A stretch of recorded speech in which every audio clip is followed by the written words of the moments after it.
Bismillahirrahmanirrahim. Assalamualaikum warahmatullahi wabarakatuh. Kami dari kelompok 2. Izin perkenalan, nama saya Neni Hibni Hanifah. Selain itu ada rekan saya, Puput Nur Hasanah, Nur Hayati, dan Wiwin Cinta Arum. Di sini kami akan mempresentasikan mengenai manajemen dana, yakni organisasi dan struktur bank. Coba cara Organisasi bank syariah. Organisasi adalah suatu sistem perserikatan formal, berstruktur dan terkoordinasi dari sekelompok orang yang bekerja sama dalam mencapai tujuan tertentu dalam perbankan. Perorganisasian adalah suatu proses penentuan, pengelompokan, dan pengaturan bermacam-macam aktivitas yang diperlukan untuk mencapai tujuan.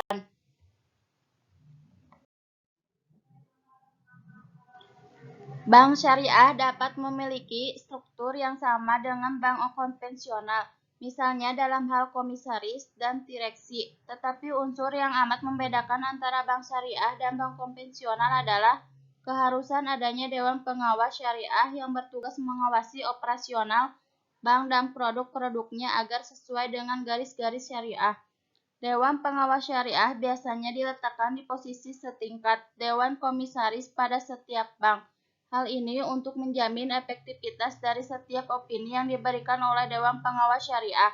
Karena itu, biasanya penetapan anggota Dewan Pengawas Syariah dilakukan oleh rapat umum pemegang saham setelah para anggota Dewan Pengawas Syariah itu mendapatkan rekomendasi dari Dewan Syariah Nasional. Untuk yang selanjutnya ada contoh umum struktur organisasi perbankan syariah. Terlihat di samping ada gambar bentuk struktur organisasi perbankan syariah. Yang paling atas ada RUPS atau Rapat Umum Pemegang Saham. Sebagai organ perusahaan, RUPS memegang kekuasaan tertinggi dalam perseroan, serta memiliki segala wewenang yang tidak diserahkan kepada Dewan Komisaris dan Direksi. Namun demikian, RUPS tidak dapat melakukan intervensi terhadap pelaksanaan tugas, fungsi, dan wewenang. Kewenangan RUPS antara lain mengangkat dan memberhentikan anggota Dewan Komisaris dan Direksi, mengevaluasi kinerja Dewan Komisaris dan Direksi, menyetujui perubahan anggaran dasar, laporan tahunan perseroan, menunjuk auditor independen perseroan, memutuskan alokasi keuntungan usaha, menetapkan remunerasi dan kompensasi anggota Dewan Komisaris dan Direksi. Untuk yang kedua ada Dewan Komisaris. Dewan Komisaris ini berwenang dan bertanggung jawab untuk memberikan persetujuan atas kebijakan pembiayaan dan rencana pembiayaan tahunan, termasuk pembiayaan kepada pihak-pihak terkait dan nasabah-nasabah besar tertentu yang dituangkan dalam rencana kerja bank. Untuk yang ketiga, struktur organisasi perbankan syariah itu ada yang namanya Dewan Pengawas Syariah. Peran utama ulama dalam Dewan Pengawas Syariah adalah mengawasi jalannya operasional bank sehari-hari agar selalu sesuai dengan ketentuan-ketentuan syariah. Dengan pengawas syariah adalah dewan yang melakukan pengawasan terhadap prinsip syariah dalam kegiatan usaha bank syariah yang dalam menjalankan fungsinya bertindak secara independen. Selain itu, Dewan Pengawas Syariah juga mempunyai fungsi, yakni sebagai penasehat dan pemberi saran bagi direksi, sebagai mediator antara bank DSN dalam mengkomunikasikan dan usul pengembangan produk dan jasa dari bank, sebagai perwakilan DSN yang ditempatkan pada bank. DPS juga wajib melaporkan kegiatan usaha serta perkembangan bank syariah. Contoh umum struktur organisasi perbankan syariah. Dewan Audit. Fungsi utama dari Komite Audit adalah membantu Dewan Komisaris dalam menjalankan fungsi pengawasan terhadap perseroan.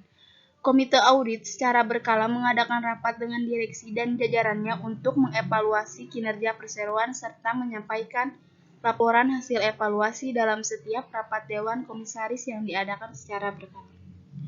Direksi yang terdiri dari seorang direktur utama yang bertugas dalam memimpin dan mengawasi kegiatan bank syariah sehari-hari sesuai dengan kebijaksanaan umum yang telah disetujui oleh Dewan Komisaris dalam RUPS. Divisi atau urusan, tugas dari divisi dalam bank syariah adalah menyusun rencana kerja, menopang kebutuhan organisasi, menciptakan event yang dapat memberikan kontribusi untuk kemajuan perbankan. Kantor cabang menjalankan kegiatan yang diarahkan oleh manajer sesuai dengan peraturan dan kebijaksanaan kantor pusat. Tujuan organisasi dalam perangkat syariah terkandung dalam Quran Surat Al-Maidah ayat 2 yang artinya tolonglah menolong dalam kebaikan dan takwa, dan janganlah tolong menolong dalam dosa dan permusuhan. Sebagai kegiatan muamalah dalam hal keuangan, dari ayat tersebut, Bank Syariah menanamkan nilai kerja sama dengan membentuk organisasi untuk tersistemnya kinerja dalam perbankan syariah. Adapun tujuan bank syariah berbentuk organisasi adalah untuk memenuhi berbagai tuntutan kinerja bank syariah yang efektif, efisien, dan berintegrasi tinggi, dan melakukan kegiatan usahanya berdasarkan prinsip kehati-hatian. Diharapkan manajemen bank syariah memiliki kewenangan dan diberi fungsi yang tegas dan pasti, agar dapat menjamin terselenggaranya kinerja perbankan Islam yang menjunjung tinggi nilai kejujuran, transparan, dan memberi pendidikan kepada masyarakat menjaga kehati-hatian dan kejujuran serta profesional.